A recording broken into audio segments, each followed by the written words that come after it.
ఎన్టీఆర్ జిల్లా తిరువూరులో TDP MLA Kolikapudi Srinivasarao సంచలన ఆరోపణలు చేశారు. ఎస్ఐ సత్యనారాయణ గంజాయి అమ్మేవారి నుంచి డబ్బులు వసూలు చేస్తున్నారని, దీనికి ఆధారాలు చూపిస్తా అన్నారు. టీడీపీ కార్యకర్తపై దాడి చేసిన వారిపై చర్యలు తీసుకోకుండా బాధితులనే నిర్బంధించారని ఆరోపిస్తూ పోలీస్ స్టేషన్లో నిరసన తెలిపారు. ఎస్ఐ గ్యాంగ్ ఏర్పాటు చేసి గంజాయి అమ్మిస్తున్నారని ఆయన ఆరోపించారు. గతంలోనూ బెల్ట్ షాపుల విషయంలో ఎక్సైజ్ పోలీసులపై ఆయన ఆగ్రహాన్ని వ్యక్తం చేశారు.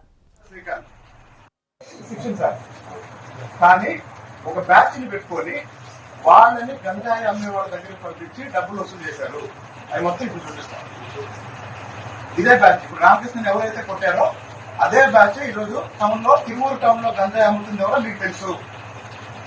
ఎస్ఐ ఒక గ్యాంగ్ ని పెట్టుకొని తిరువూరు టౌన్ లో గంజాయి అమ్మిస్తున్నాడు. ఎస్ఐ సత్యనారాయణ ఎవరో పాత రోజుల్లో పాత ప్రభుత్వంలో గంజాయి అమ్ముతూ దొరికి ఇప్పుడు మామూలు పని చేసుకుంటున్న వాళ్ళని, పాత కేసుల్లో ఉన్న వాళ్ళని ఇప్పుడు పిలిపించి మీరు గంజాయి తీసుకురావాలి, భద్రాచలం నుంచి మీరు గంజాయి అమ్మాలి, మీరు అమ్మి మాకు డబ్బులు ఇవ్వాలని వాళ్ళని ప్రజెంట్ చేశారు. ఒక వ్యక్తి ఇంటికి వెళ్ళి వాళ్ళ అమ్మ బంగారం తాకట్టు పెట్టి లక్షన్నర తీసుకొచ్చారు. శ్రీకాంత్ అనే వ్యక్తి. శ్రీకాంత్ ఇంటి పేరేంటి? సుగ్గల శ్రీకాంత్. తిరువూరులో గంజాయి బ్యాచ్ కూడా బయటికి రావాలి.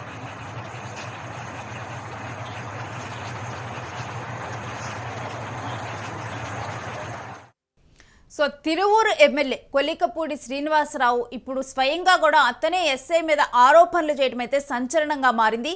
ఎవరైతే గంజాయి అమ్మకాలని అడ్డుకోవాలో అలాంటి వ్యక్తి అంటే ఎస్ఐ సత్యనారాయణ గంజాయి అమ్మేవారి నుంచి డబ్బులు వసూలు చేస్తున్నారని, గతంలో వాళ్ళు కొన్ని కేసుల్లో ఉండి గంజాయి అమ్మటం జరిగింది. ఆ తర్వాత ఆ కేసుల నుంచి కూడా బయటకు వచ్చారు.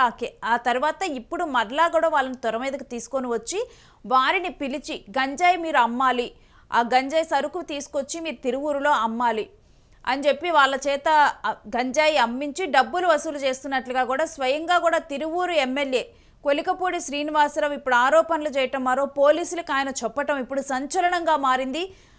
అయితే ఇంకోసారి ఆయన మరొకసారి అసలు ఏమన్నారనేది ఇంకోసారి చూద్దాం. కానీ ఒక బ్యాచ్ ని పెట్టుకొని వాళ్ళని గంజాయి అమ్మే వాళ్ళ దగ్గరికి పంపించి డబ్బులు వసూలు చేశారు. అవి మొత్తం ఇప్పుడు చూపిస్తాం. ఇదే బ్యాచ్ ఇప్పుడు రామకృష్ణని ఎవరైతే కొట్టారో అదే బ్యాచ్ ఈ రోజు టౌన్ లో తిరువూరు టౌన్ లో గంజాయి అమ్ముతుంది ఎవరో మీకు తెలుసు. ఎస్ఐ ఒక గ్యాంగ్ ని పెట్టుకొని తిరువూరు టౌన్ లో గంజాయి అమ్మిస్తున్నాడు. ఎస్ఐ సత్యనారాయణ ఎవరో పాత రోజుల్లో పాత ప్రభుత్వంలో గంజాయి అమ్ముతూ దొరికి ఇప్పుడు మామూలు పని చేసుకుంటున్న వాళ్ళని, పాత కేసుల్లో ఉన్న వాళ్ళని ఇప్పుడు పిలిపించి మీరు గంజాయి తీసుకురావాలి, భద్రాచలం నుంచి మీరు గంజాయి అమ్మాలి, మీరు అమ్మి మాకు డబ్బులు ఇవ్వాలని వాళ్ళని ప్రజెంట్ చేశారు. ఒక వ్యక్తి ఇంటికి వెళ్ళి వాళ్ళ అమ్మ బంగారం తాకట్టు పెట్టి లక్షన్నర తీసుకొచ్చారు. శ్రీకాంత్ అనే వ్యక్తి. శ్రీకాంత్ ఇంటి పేరేంటి? సుగ్గల శ్రీకాంత్. తిరువూరులో గంజాయి బ్యాచ్ కూడా బయటికి రావాలి.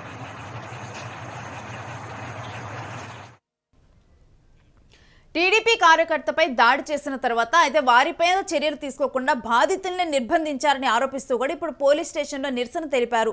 ఆ తర్వాత తిరువూరు ఎమ్మెల్యే కొలికపూడి శ్రీనివాసరావు అదే విషయాన్ని చెబుతూ కూడా, అంటే వాళ్ళు గంజాయి అమ్ముతున్నారు, ఆ గంజాయి అమ్మిస్తుంది కూడా ఎస్ఐఏ, గతంలో కేసుల్లో ఉన్నారు, అయితే ఇప్పుడు వాళ్ళు మామూలు పనులు చేసుకుంటూ జనజీవనంలో కూడా కలిసిపోయిన తర్వాత ఇప్పుడు వాళ్ళందరినీ కూడా మరలా తీసుకొని వచ్చి గంజాయి అమ్మిస్తూ కూడా డబ్బులు వసూలు చేస్తున్నారు. ఇప్పుడు మరలా కూడా టీడీపీ కార్యకర్త మీద దాడి చేస్తే వాళ్ళ మీద చర్యలు తీసుకోకుండా బాధితుల్ని నిర్బంధిస్తున్నారు అని ఆరోపిస్తూ కూడా ఇప్పుడు ప్రజెంట్ అయితే తిరువూరు ఎమ్మెల్యే కొలికపూడి శ్రీనివాసరావు నిరసన తెలపటము, ఈ రకమైన వ్యాఖ్యలు చేయటము సంచలనంగా మారింది.